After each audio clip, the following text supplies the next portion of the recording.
Right Venkatesh, thanks for the update. మొత్తంగా చూస్తే ఏదైతే పశ్చిమాసియాలో యుద్ధం ఎఫెక్ట్ అనేది మనకి క్లియర్ గా కనిపిస్తోంది. ఎందుకంటే గ్యాస్ కి సంబంధించి, అది కూడా కమర్షియల్ గ్యాస్ సంబంధించి సరఫరా ఆగిపోవడంతో రెస్టారెంట్లన్నీ కూడా క్లోజ్ చేసినటువంటి సిచ్యువేషన్. ఈ సిచ్యువేషన్ ఎంతవరకు వెళ్ళిందంటే చెన్నైకి సంబంధించినటువంటి రెస్టారెంట్ అసోసియేషన్ అంతా కూడా ప్రధాని మోదీకి లేఖ రాసే వరకు వెళ్ళిందంటేనే అర్థమవుతోంది తీవ్రత ఏ స్థాయిలో ఉందనేది. రెడ్డిగా కడప విషయానికి వద్దాం. కడపలో సిచ్యువేషన్ ఏ విధంగా ఉందనేది ఏపీకి సంబంధించి డీటెయిల్స్ తెలుసుకుందాం. మా ప్రతినిధి ప్రశాంత్ శర్మ సిద్ధంగా ఉన్నారు. ప్రశాంత్ శర్మ, ఏదైతే కమర్షియల్ సిలిండర్ల కొరత వల్ల హోటళ్లన్నీ కూడా క్లోజ్ చేసినట్టు తెలుస్తుంది. ఈ రోజు వరకు ఒకవేళ సిలిండర్స్ వరకు స్టాక్ ఉన్నప్పటికీ రేపటి నుంచి అయితే నడిపించే ఆవశ్యకత లేదు అని చెప్పి డైరెక్ట్ గానే ఓనర్స్ చెప్తున్నటువంటి సిచ్యువేషన్ కనిపిస్తోంది. డీటెయిల్స్ ఏంటి?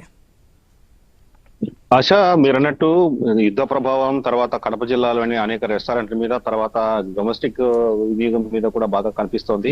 అయితే ఈ అనుకోని పరిణామంతో ఇప్పటికీ చాలా మంది వేసవికాలం కావడంతో చాలా వరకు సిలిండర్లు ఇంకా ఎవరు పొదుపు చేసుకుని ఉంచుకోలేదు, తర్వాత స్టోర్ చేసుకునే పరిస్థితి లేదు. కాబట్టి తర్వాత ఈ ఇయర్ మంత్ మధ్యలో ఉన్నాం కాబట్టి సాధారణంగా ఈ టైంలో ఎక్కువ మంది సిలిండర్లు బుక్ అవుతాయి. కానీ ఆ కడప జిల్లాకు సంబంధించి చాలా ఏజెన్సీల్లో గ్యాస్ సిలిండర్లు కొరత ఉన్నట్టు ఒకరొకరు ఇప్పుడే నివేదికలు అందుతున్నాయి. దీని నేపథ్యంలో ఏ రకంగా ప్రజలకు అందించాలి, తర్వాత కమర్షియల్ సంబంధించినటువంటి సిలిండర్ కొరత తీవ్రంగా ఉండడంతో చాలా హోటళ్లు నడవలేని పరిస్థితి ఉంది.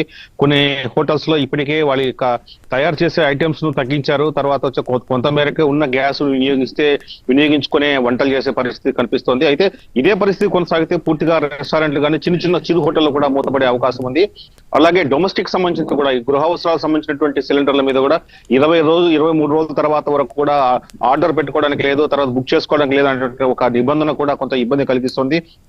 ఇటీవల జరిగినటువంటి గత మంత్ కావచ్చు, ఈ నెల కావచ్చు, అనేక పెళ్లిళ్లు జరిగాయి, శుభకార్యాలు జరిగాయి. ఈ కారణంగా పెద్ద ఎత్తున ఉన్నటువంటి గ్యాస్ వినియోగించారు. దీంతో ఒక్కసారి గ్యాస్ అయిపోయే పరిస్థితి ఉంది. రాబోయే రోజుల్లో ఎలా చేయాలంటే పరిస్థితి ఆందోళన ఉన్నారు. అయితే గ్యాస్ కు ప్రత్యామ్నాయంగా ఇంకో మనకి వేరేది లేకపోవడం చాలా కొంతమంది దగ్గరే కరెంట్ స్టవ్లు ఉన్నాయి, తర్వాత ఇండక్షన్ స్టవ్లు ఉన్నాయి, తర్వాత కిరోసిన్ సప్లై లేదు. కేవలం పూర్తిగా గృహ అవసరాలు కావచ్చు, తర్వాత హోటల్స్ కావచ్చు, కేవలం మొత్తం గ్యాస్ సిలిండర్ మీద ఆధారపడే పరిస్థితి నేపథ్యంలో ప్రభుత్వం దీనికి సంబంధించిన ప్రత్యామ్నాయ మార్గాలు చూడాలని కూడా కోరుతున్నారు. ఆశ. Right, thanks for the update Prashant Sharma.